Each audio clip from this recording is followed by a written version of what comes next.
Hoje eu vou trazer,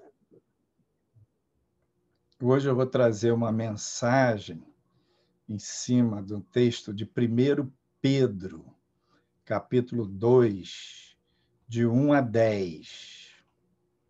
Então, vou compartilhar aqui com vocês a tela. Diz assim: livrem-se, pois, de toda maldade e de todo engano, hipocrisia, inveja e toda espécie de maledicência. Como crianças recém-nascidas, desejem de coração o leite espiritual puro, para que por meio dele cresçam para a salvação. Agora que provaram que o Senhor é bom, à medida que se aproximam dele, a pedra viva, rejeitada pelos homens, mas escolhida por Deus e preciosa para ele, vocês também estão sendo edificados como pedras vivas da casa espiritual para serem sacerdócio santo, oferecendo sacrifícios espirituais aceitáveis a Deus por meio de Jesus Cristo. Pois assim é dito na Escritura: eis que ponho em Sião uma pedra angular, escolhida e preciosa. Aquele que nela confia jamais será envergonhado. Portanto, para vocês, os que creem, esta pedra é preciosa, mas para os que não creem, a pedra que os construtores rejeitaram tornou-se a pedra angular, e pedra de tropeço e rocha que faz cair. Os que não creem tropeçam porque desobedecem à mensagem, para o que também foram destinados. Vocês, porém, são uma geração eleita, sacerdócio real, nação santa, povo exclusivo de Deus, para anunciar as grandezas daquele que os chamou das trevas para a sua maravilhosa luz. Antes, vocês nem sequer eram povo, mas agora são povo de Deus. Não haviam recebido misericórdia, mas agora a receberam. Eu li esse texto na Nova Versão Internacional. Então, queridos, essa primeira carta de Pedro é muito interessante, né? Pedro escreve assim em torno dos anos 60 AD, anos Dominus, anos do Senhor, é o mesmo que DC depois de Cristo, 62, 63, por aí. E ele escreve aos irmãos das igrejas da Ásia Menor, que era o mesmo território, a mesma região das 7 cartas às 7 igrejas. Ali era um território que Paulo semeou a palavra, pregou os gentios, né? E Paulo era o apóstolo dos gentios, e muitas igrejas nessa região, Éfeso, Colossenses, Colossos, Tessalônica e tal, Filipenses. E ele cita essa carta. Ao longo da carta, ele fala de Silvano. Silvano era o mesmo que Silas, que tinha sido companheiro de Paulo naquela segunda viagem apostólica. Um homem de Deus. E nesse mover, né, a carta de Pedro, ela acabou sendo escrita num grego mais clássico. Silas era culto e tal. Mas Pedro era um homem de Deus, inspirado pelo Espírito Santo. E ele fala para a gente deixar para trás aquilo que não presta, aquilo que não é bom, e avançar na caminhada espiritual. Deixar para trás a malícia, deixar para trás o estilo de vida, na cobiça, longe do Senhor.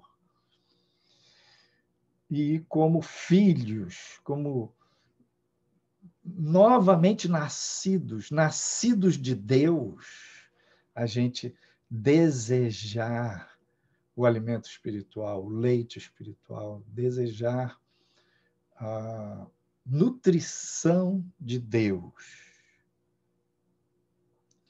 Porque nós já provamos que o Senhor é bom.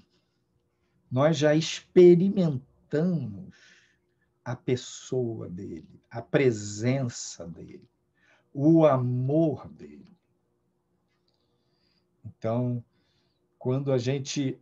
O processo de crescer, de caminhar é assim, você vai largando coisas e vai investindo, vai largando um estilo de vida, comportamentos que afastam você do Senhor e vai se aproximando dele.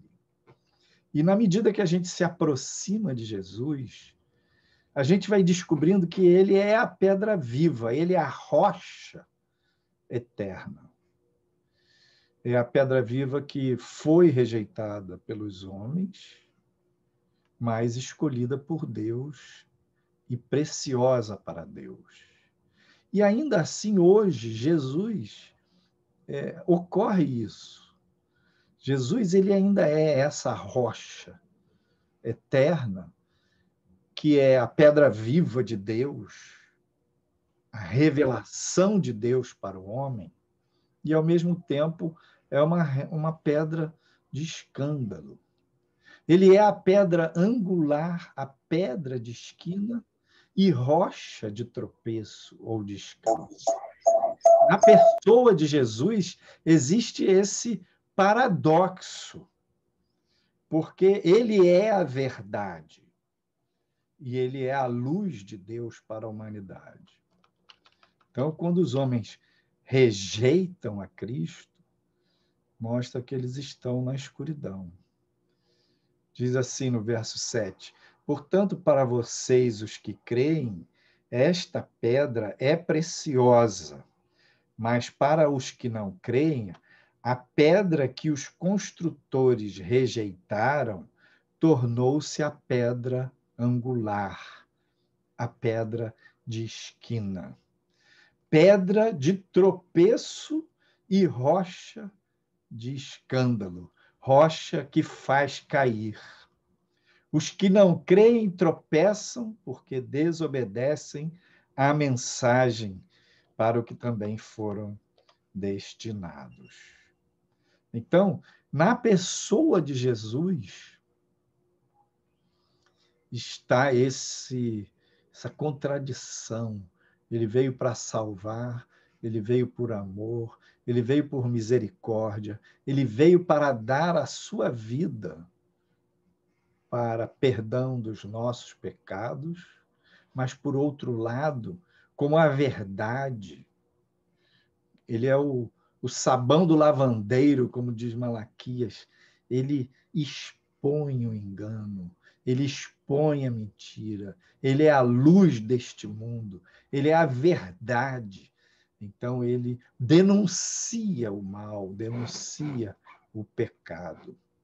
Então, as pessoas, em relação ao Filho de Deus, ou elas se curvam, beijam a mão, confessam com seu lábio que Jesus Cristo é o Senhor, ou elas levantam a cabeça, empinam o peito e se arrogam como deuses e rejeitam o Salvador.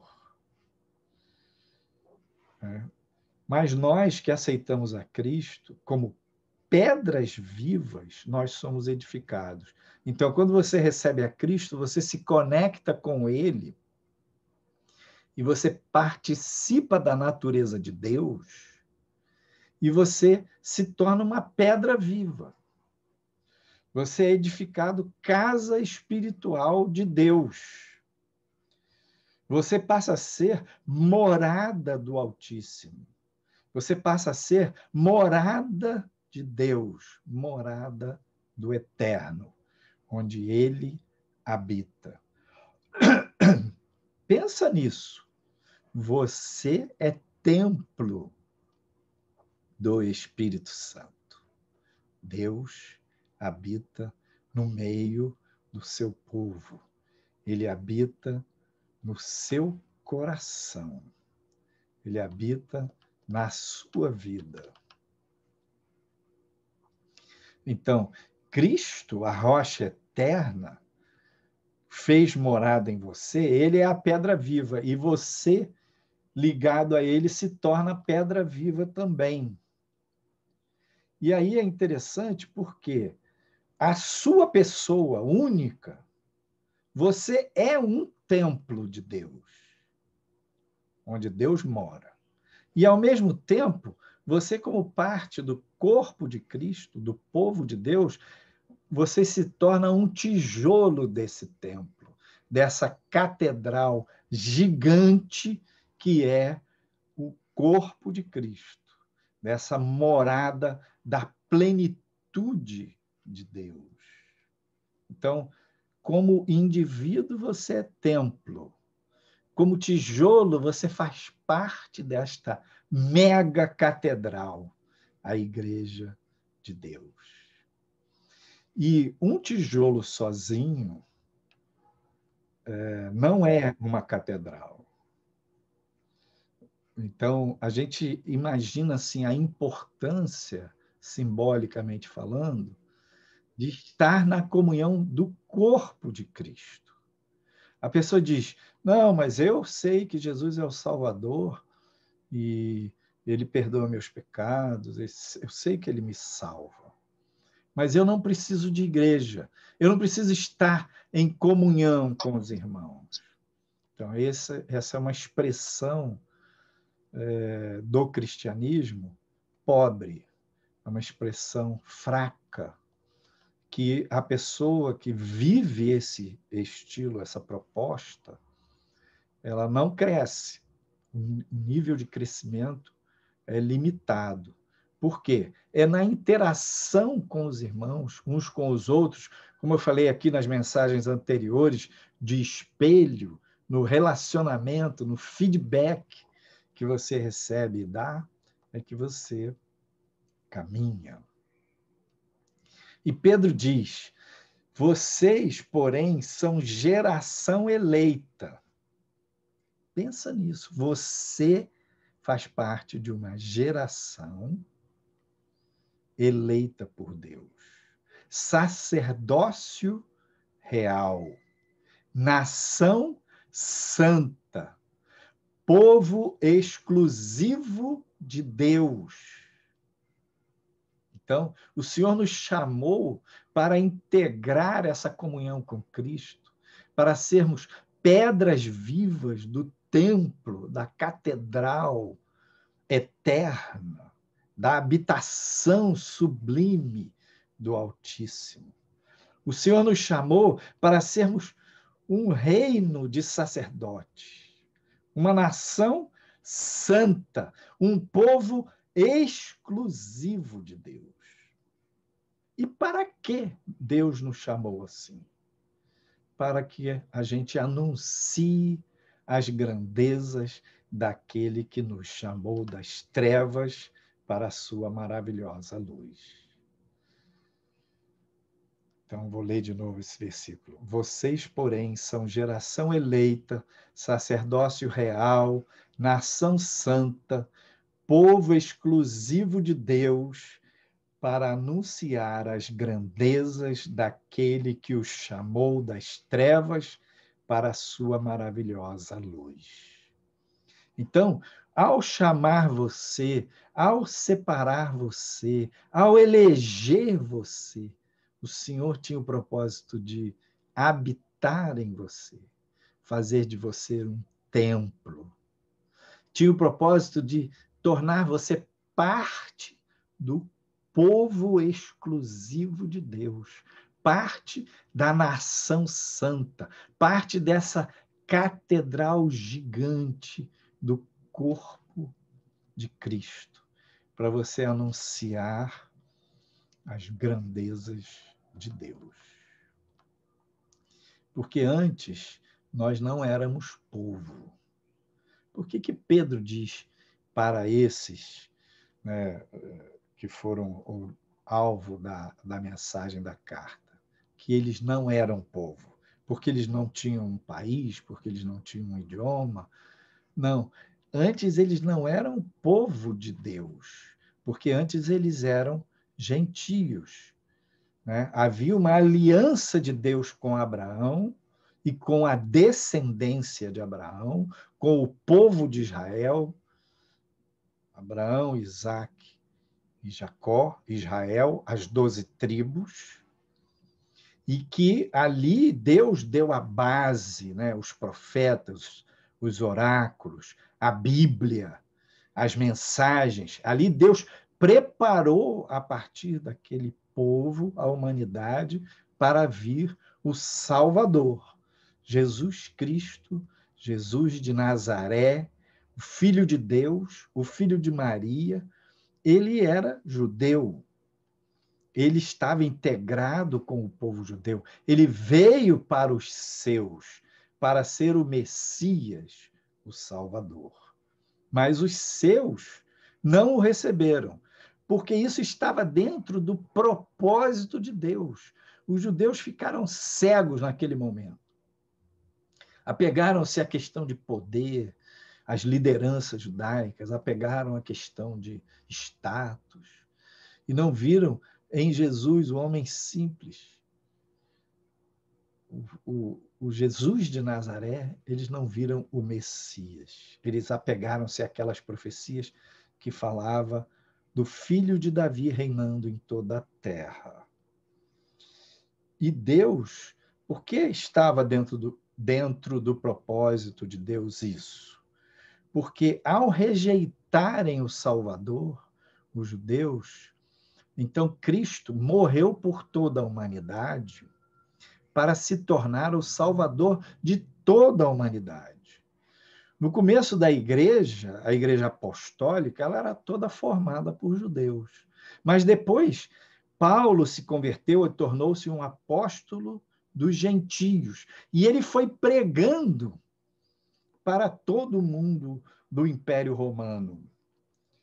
E aqueles gentios foram se convertendo, sendo salvos, e formaram a igreja. E com o passar do tempo, a igreja judaica foi minguando e a igreja gentílica foi se tornando universal, se espalhando por toda a terra. Então, nós somos geração eleita, sacerdote real, nação exclusiva, povo de Deus, para levar a mensagem, para levar a palavra, a mensagem de que há um Salvador, para anunciar as grandezas daquele que nos chamou das trevas para a sua maravilhosa luz. Nós somos templo de Deus e tijolinho da catedral do Senhor para portar a presença de Deus. Você tem comunhão com Deus, Deus habita em você. Então, para onde você vai, você leva a presença dele. Onde quer que você for, você leva a presença dele. Lá no seu trabalho, no seu prédio, na sua casa, no seu bairro, na sua rua, no seu condomínio, na sua família, na sua escola, você leva a presença dele. No mercado, onde você for, na instituição pública, você vai e ele vai com você. E na medida que você tem essa comunhão com ele, cresce, vai se tornando pedra viva. Essa comunhão vai se aprofundando. Esta presença, a manifestação da presença de Deus, a revelação da pessoa de Deus através de você vai se tornando mais poderosa, mais intensa, mais profunda. Certa ocasião, um homem viu um pessoal trabalhando e perguntou para um dos pedreiros: o que você está fazendo? E ele respondeu, eu estou trabalhando. E ele foi a um segundo e perguntou, o que você está fazendo? E ele disse, eu estou edificando uma parede. E ele se dirigiu a um terceiro pedreiro. Era uma obra muito grande. E perguntou, o que você está fazendo? Ele disse, eu estou construindo uma catedral. O primeiro estava trabalhando, o segundo estava edificando uma parede, o terceiro, ele estava trabalhando e edificando uma parede também. Mas ele tinha a percepção de que o trabalho, de que a parede que ele edificava fazia parte de algo maior. Ele construía uma catedral. E nós estamos trabalhando. Quando você proclama o evangelho, quando você louva, quando você adora, quando você diz graças a Deus, quando você fala com alguém, vai com Deus. Você está semeando a palavra, você está semeando a fé, você está semeando a esperança. Quando você ajuda alguém, ora por alguém, você está ativando a pedra viva que é Cristo na vida desse irmão, dessa irmã, que é uma pedra viva, que está sendo edificado, casa de Deus, morada de Deus. Você está servindo ao Deus vivo. E, ao mesmo tempo, você está construindo uma catedral. Glória a Deus por isso. Você está trazendo a presença de Deus para a terra. Você está trazendo as marcas de Cristo. Você está trazendo o reino de Deus à sua volta. Então, a gente precisa ter noção do que está em andamento à nossa volta, que vai além de nós, que transcende a gente mesmo.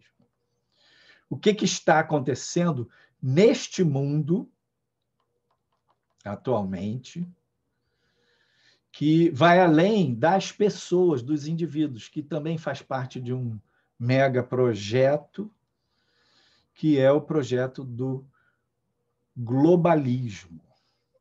O globalismo é uma visão política, de integração política, de integração econômica, de quebra de barreiras, de multilateralidade, de ajuda entre as nações, mas que tem base na globalização. A globalização é uma expressão, vamos dizer, é uma manifestação da cultura contemporânea, ultra conectada pela internet, em que as barreiras de língua, de idioma, elas vão sendo quebradas, né?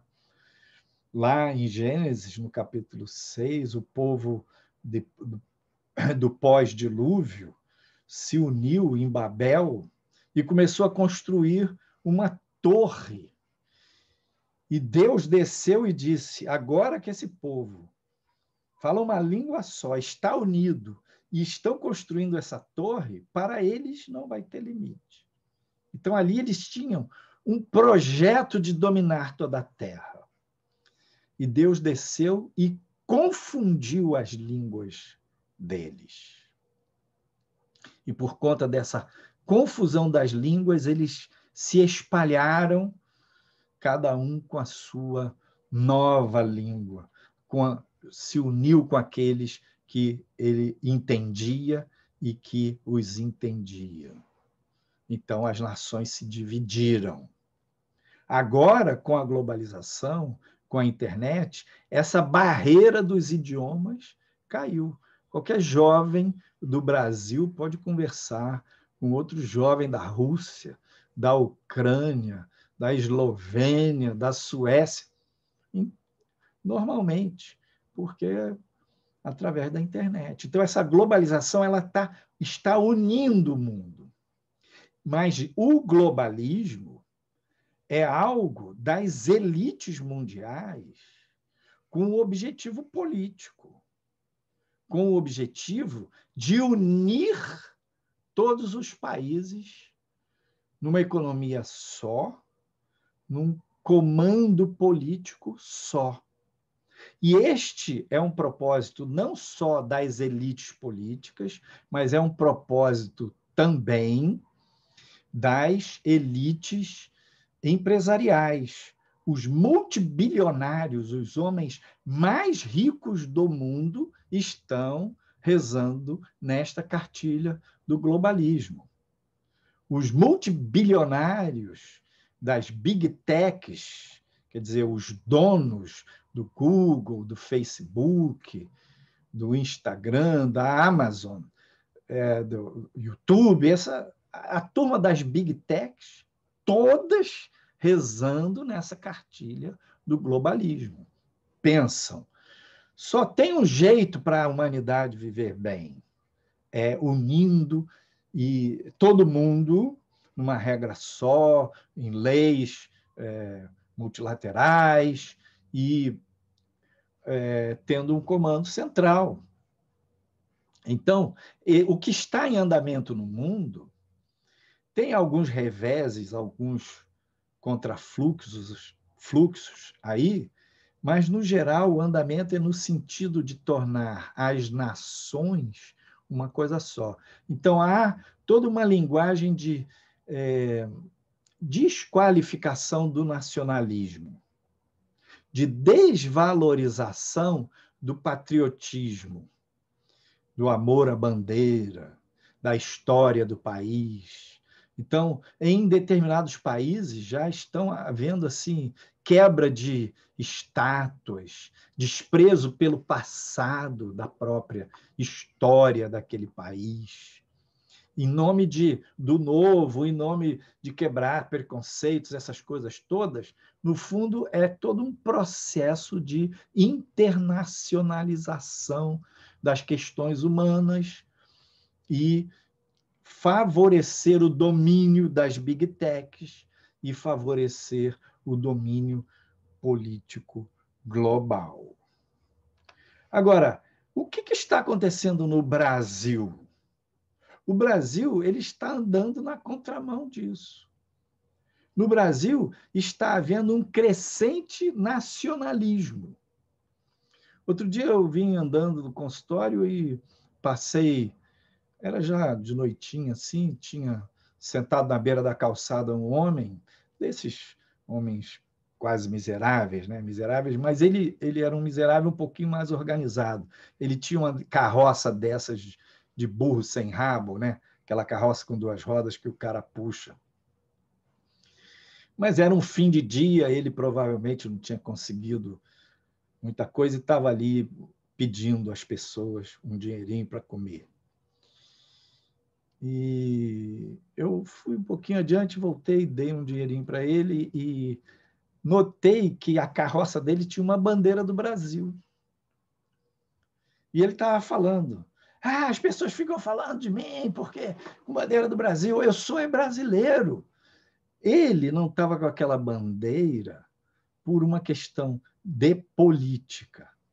Ele estava com aquela bandeira porque ele ama o país dele. Né? Muito interessante isso. Então, no Brasil está em desenvolvimento, em crescente, o nacionalismo, a valorização do civismo, da bandeira, do patriotismo, a valorização da nação, querer e desejar o bem da sua nação. E, na verdade, este movimento, ele é um movimento que tem, na sua imensa maioria, os cristãos católicos e cristãos evangélicos, o povo que teme ao Senhor, o povo que invoca o nome de Jesus. E este movimento no Brasil, ele está no contrafluxo do que está o movimento do mundo, da maioria dos países. Alguns países também estão levantando essa questão do nacionalismo em contraposição ao globalismo. Mas, para nós, o nacionalismo, a bandeira nacional, o civismo, o patriotismo, não são um ídolo, novos ídolos para a gente adorar. Não, não é não. O nosso Deus é Jesus Cristo, é o Pai eterno, é o Pai, o Filho e o Espírito Santo. É a Ele a quem a gente louva, é a Ele a quem a gente adora, é a Ele a quem a gente rende a nossa vida. Então, nós não adoramos a bandeira nacional, não adoramos o país. E o que o Senhor está fazendo ele está trabalhando no nosso país. Eu creio que é Deus que está fazendo isso. Porque a grande massa desse mover é no meio cristão. E Deus vai fazer isso em todas as nações. Por quê? Porque Cristo vai reinar nas nações. Porque quando ele vier para reinar em toda a terra, haverão as nações. As nações se reunirão em Jerusalém. As nações subirão a Jerusalém para adorar. Os egípcios, os etíopes, povo de todas as raças, tribos, línguas e nações virão para adorar. Os reinos deste mundo se tornarão os reinos de Cristo. Serão tomados por Cristo. Não na força da guerra, não na força da política, mas na força do Evangelho. Milhares, milhões de pessoas no mundo inteiro se converterão. Famílias, cidades, países serão libertos do jugo do maligno. Nesses últimos dias, o Senhor está preparando um grande avivamento. O Senhor está preparando um salto de qualidade maravilhoso na igreja.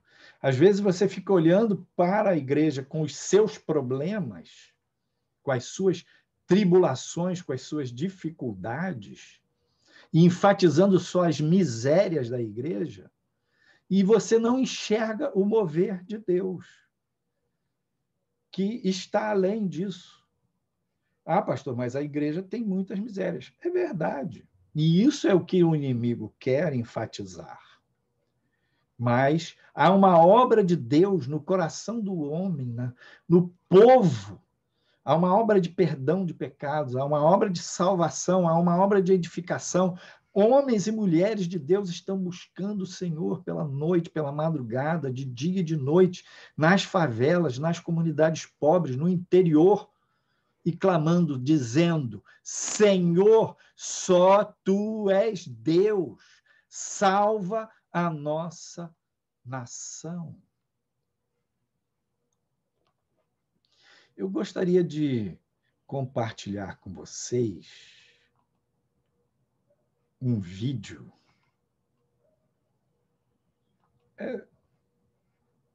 Menos de um minuto. Isso aconteceu numa manifestação política. Santificado seja o vosso nome. Mas é uma manifestação também de fé.